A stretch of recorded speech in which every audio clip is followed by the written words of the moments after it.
2 of the Simply Great Relationships podcast. We're so glad you could join us. I'm Marina Veron. This is Meredith Silversmith. And today we are talking about why celebrating your anniversary is so important.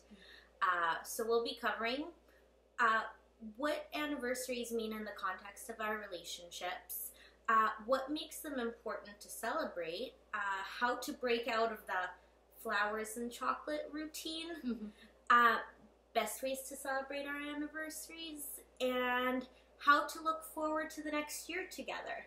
I like that one. Yeah, so a really nice positive episode.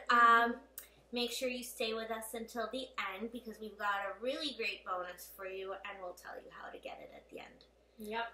So Marina, this topic is very timely because I know you and George just had your anniversary of first meeting, right? Yes. Which you celebrate. We definitely celebrated. It's a big celebration in our lives. That's nice. Well, congratulations. Thank you. Tell us a little bit about your thoughts. What do anniversaries mean in the context of our relationships? So for George and I think this is not just George and I, it translates to a lot of people. It's like milestones for growth in our relationship as a couple, as individuals. It's just like a really nice time to reflect and say, like, a year has gone by and this is how we've grown as partners. These are all the awesome things we did together. These are the things we're looking forward to. This is how our relationship has evolved, and this is what stayed the same, and we've embraced even more.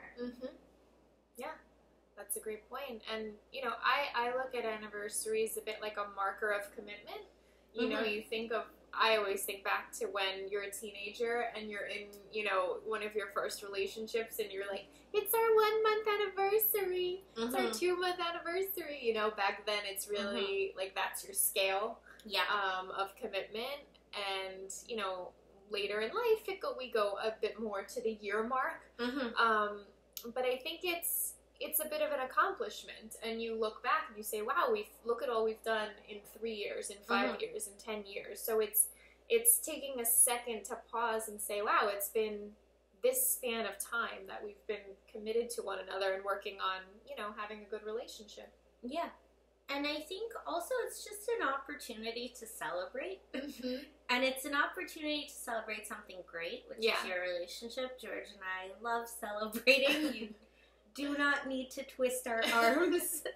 But I think people like that. Yeah. So, we make it a big deal. So our friends and our family make it a big deal that this is our meeting anniversary. But, everybody knows that we celebrate it and we make a big deal. And it's, a really important ritual of connection that we have. And, it just creates an opportunity to celebrate and create these really wonderful memories around. And for we're kind of lucky in the sense that our anniversary always falls around the long weekend. Yeah. So we make a weekend out of it, and we get to really create very awesome memories.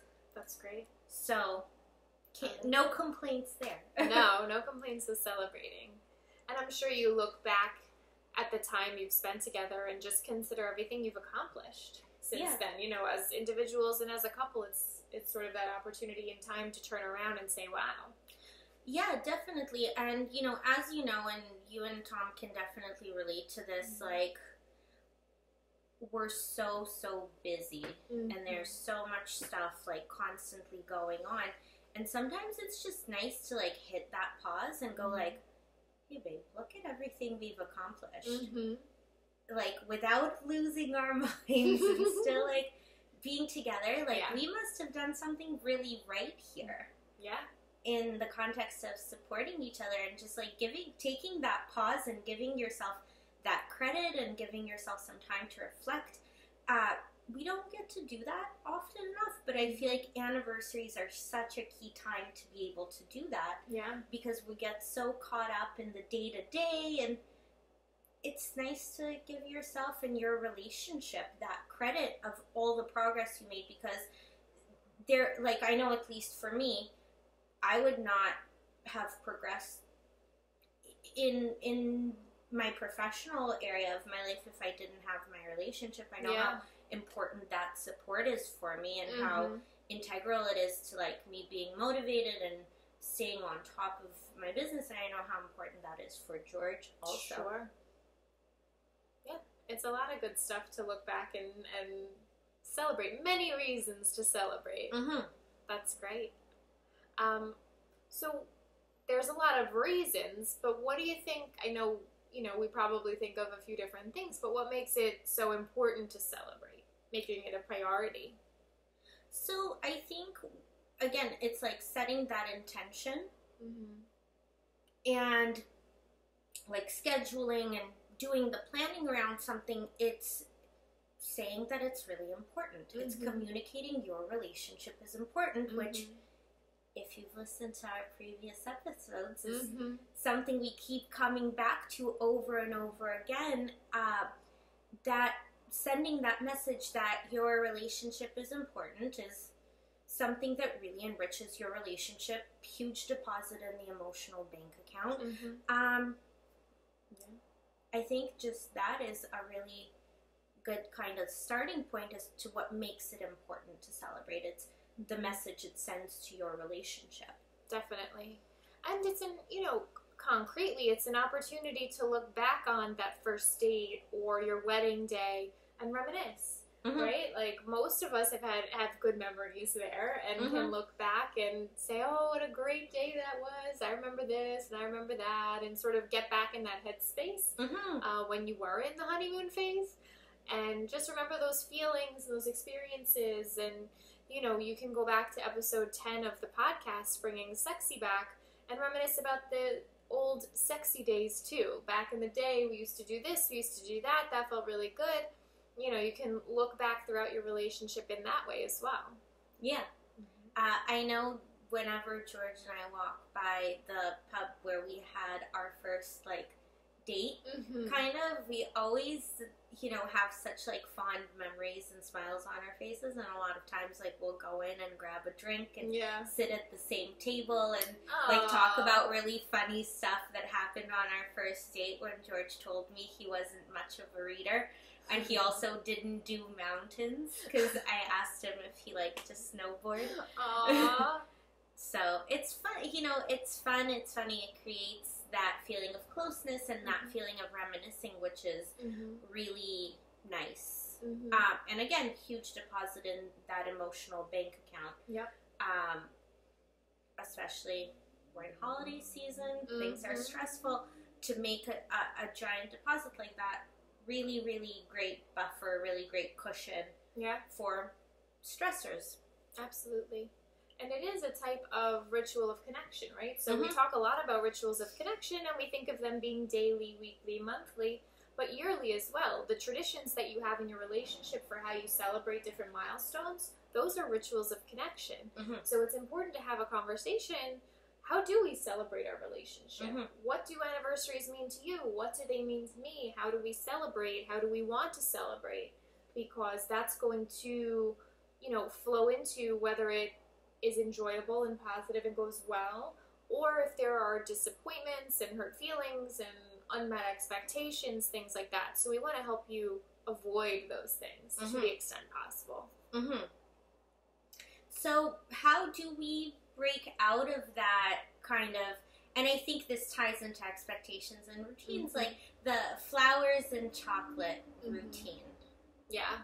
And not that there's anything wrong with that, right? And I think we're using it sort of jokingly to say the, like, old standard, right? The sort of not thought less, but not super mindful way of celebrating. It's sort of like autopilot celebration. Oh, flowers, chocolate card, and that's it. It's done. Check it off the list. How do you create a more unique, personalized, meaningful celebration of your anniversary? And I mean, I think that the way there is to have conversation and, to really think about and talk about what makes you unique as a couple. What do you enjoy doing together? What's fun for you? Really essentially brainstorming what you would both enjoy and how do you create a shared vision for how we celebrate our anniversary.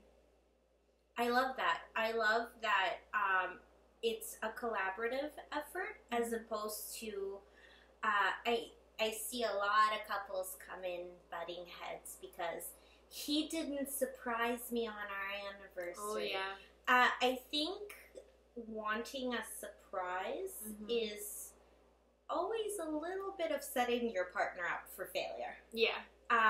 And you've created your relationship together. I think an anniversary is the best time to collaborate on what you're going to do that day, weekend, whatever. You know, like, I love what makes us unique. How do we want to spend this day together, as opposed to, like, I think more traditionally the expectation is like, well, the guy has to treat the girl, and the, you know, kind of heteronormative relationships, where I don't always think that does your relationship justice. I think it sets it up for some sabotage and some hurt feelings. Yeah. That collaboration really buffers against that. Absolutely. And, you know, asking your partner, what can I do to make you feel loved? Because that is the key, right? Like, that's the feeling you're going for. And workshopping from there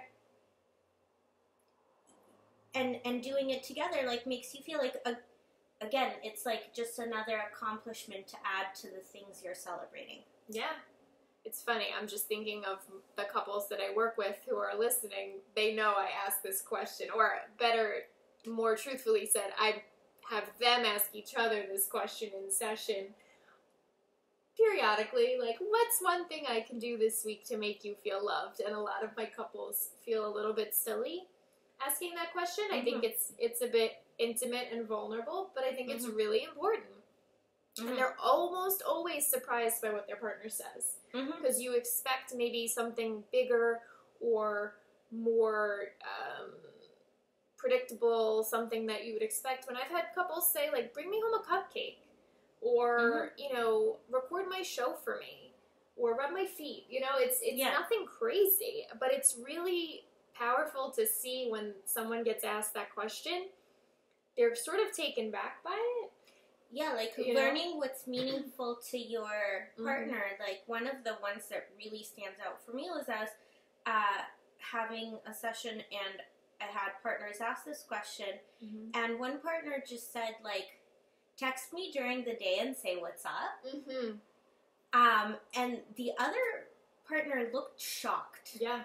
That's all their partner wanted, to feel loved, that it was such a small, insignificant, low effort, you know, gesture that would make them really internalize love, to know that their partner is thinking about them and checking in with them. So, you know, doing that for your anniversary, where you can have it be a bit more of a production, is really, really nice. So, speaking of, what are the best ways to celebrate anniversaries? Well, I think the most basic tenet to follow is to do something you both enjoy. It's not all about one person or all about the other person. This is truly a shared day, a shared experience, and it should be something that you both like. That's important.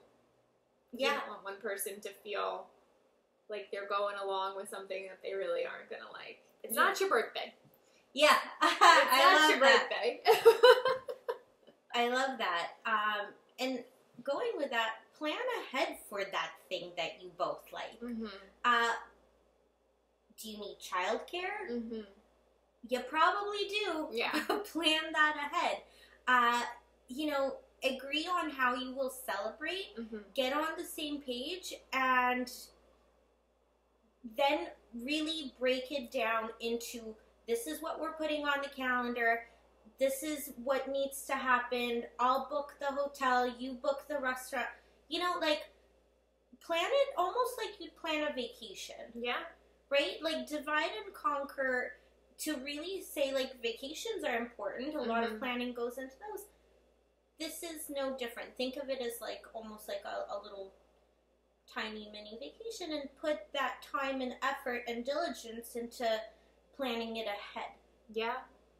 And, you know, if you need help brainstorming, I think a really good way to think of what do we want to do is to sit down and say, okay, well, what are things we've done in the past, right? What are activities or experiences that we had in the past that we both enjoyed?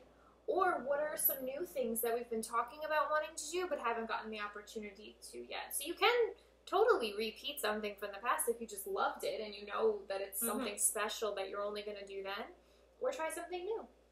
You can do both, right? Because there's like a real benefit to both. So when we do things that we've done before, it's almost like we're revisiting that brain circuitry that made us fall in love and, you know, brings back all those really nice memories. When we do new things together, research shows that's when couples report feeling most in love, when they're going through a new experience together. So kind of combining both is ideal. A really ideal thing. And there's plenty of things, new things to try out there and old things to revisit, you know?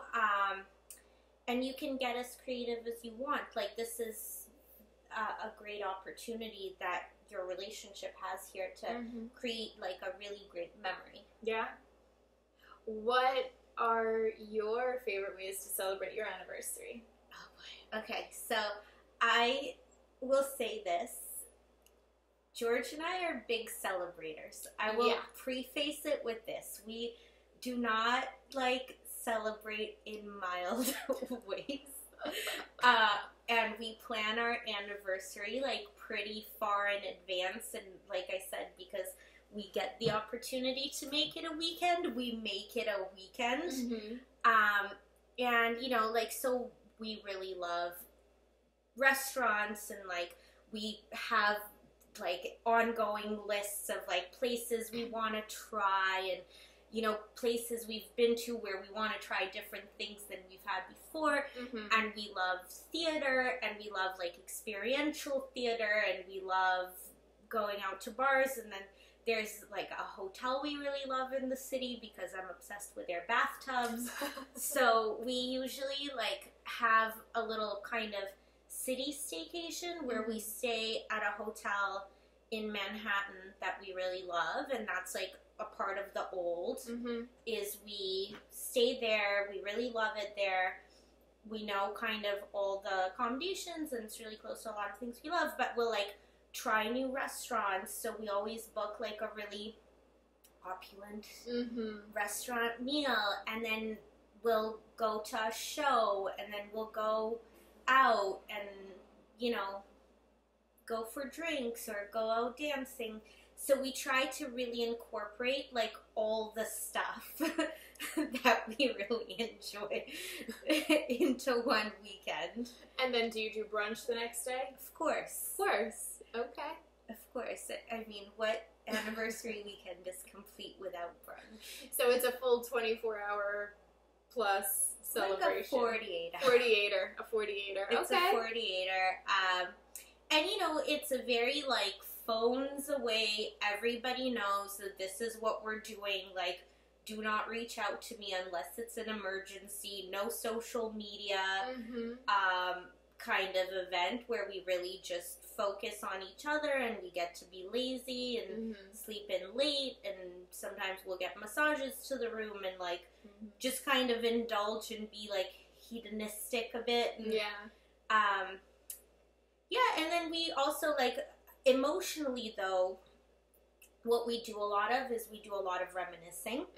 A lot of, like, we share a lot of, like, the fond memories that we've created throughout the year. And then we also talk a lot about what we want the next year to look like. And what kind of new stuff we want to try, what do we want to do, where do we want to travel, like, how do we want to kind of make our relationship even richer in the next year? And we kind of try to focus on those two topics. We make it we put a lot of boundaries in terms of, like, no talking about work, no stressing about work. We really, like, protect that time. And really focus on us and creating, like, really fun memories, really great experiences. and talking about like what has been great and what will be great in the year to come. What about you guys? How do I follow that? I don't know if I want to share. No, it's fine. So, we do something different-ish, similar in some ways, different in others. So, Tom and I had a winter wedding, and it was very wintry, and we wanted to have a wintry honeymoon, so we went to Vermont to a really beautiful resort, and there was a spa, and it was really, really lovely.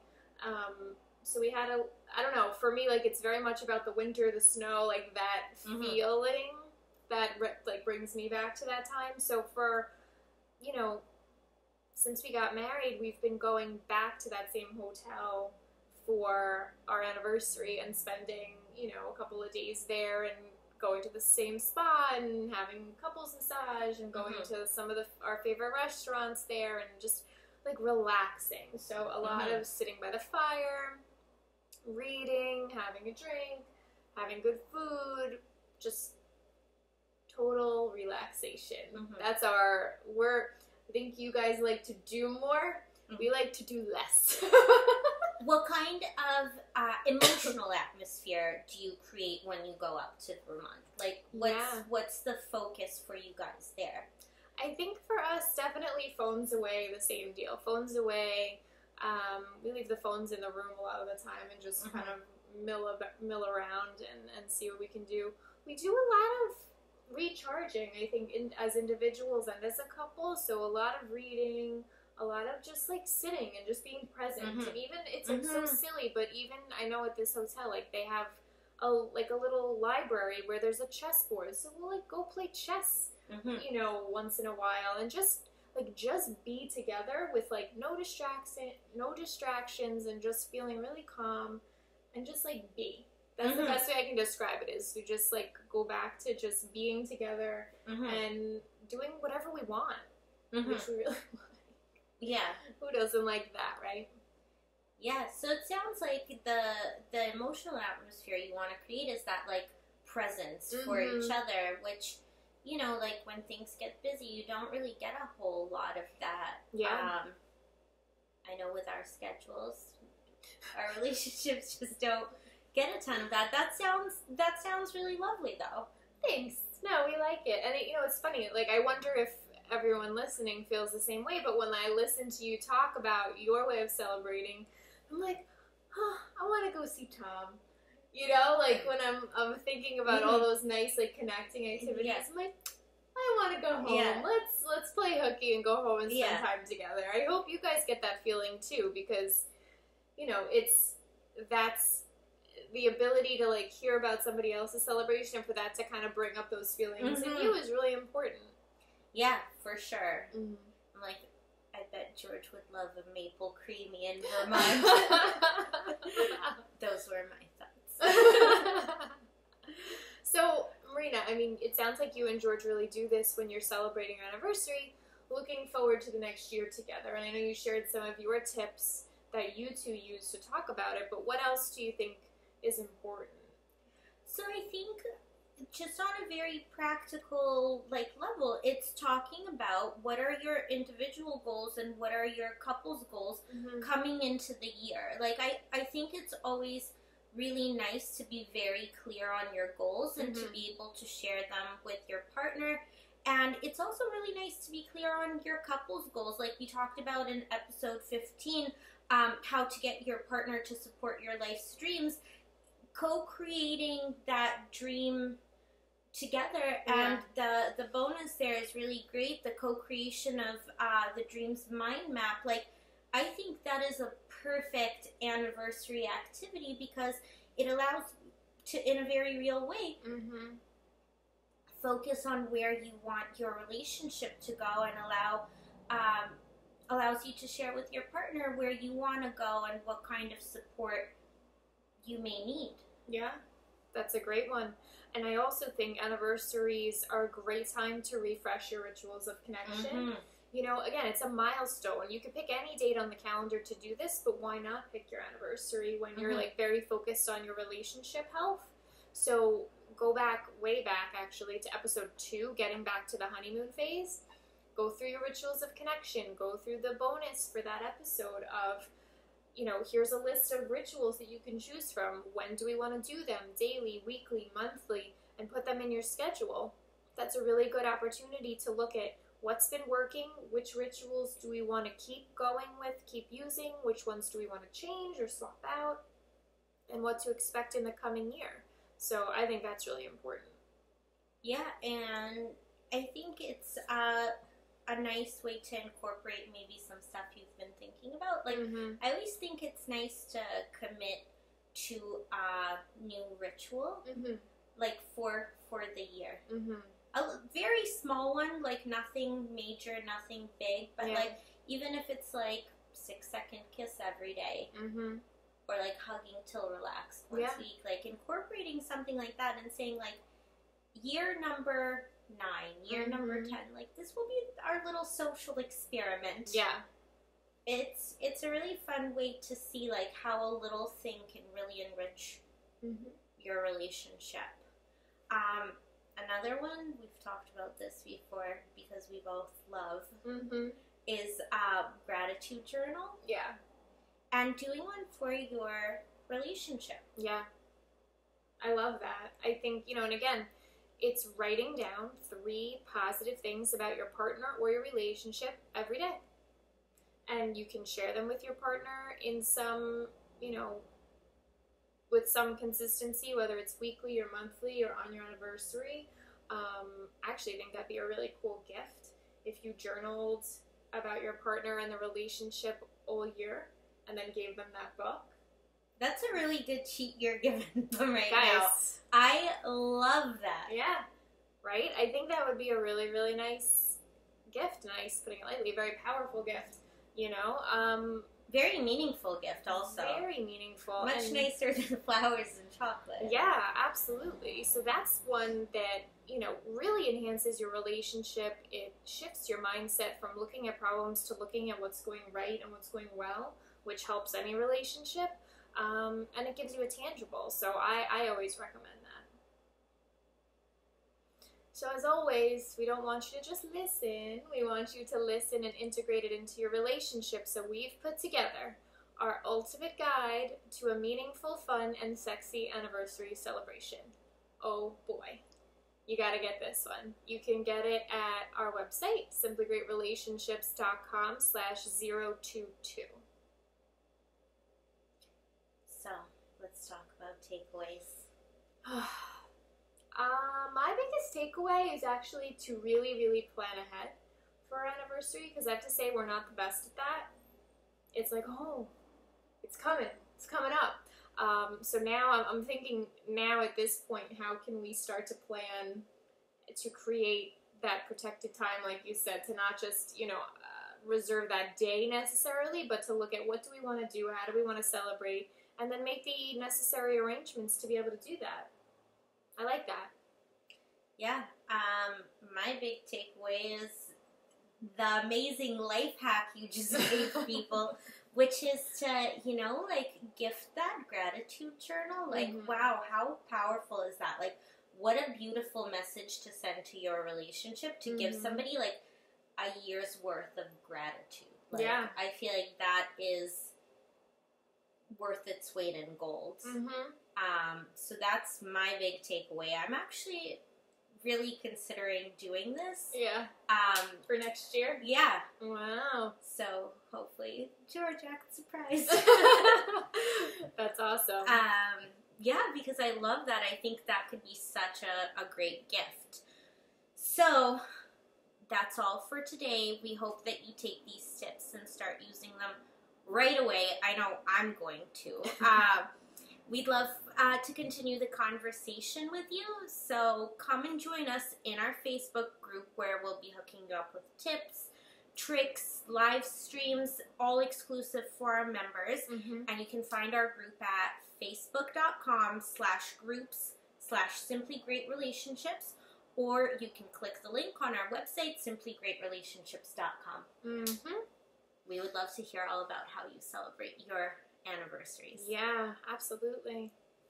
All right. See you next week. See ya. Bye. Bye.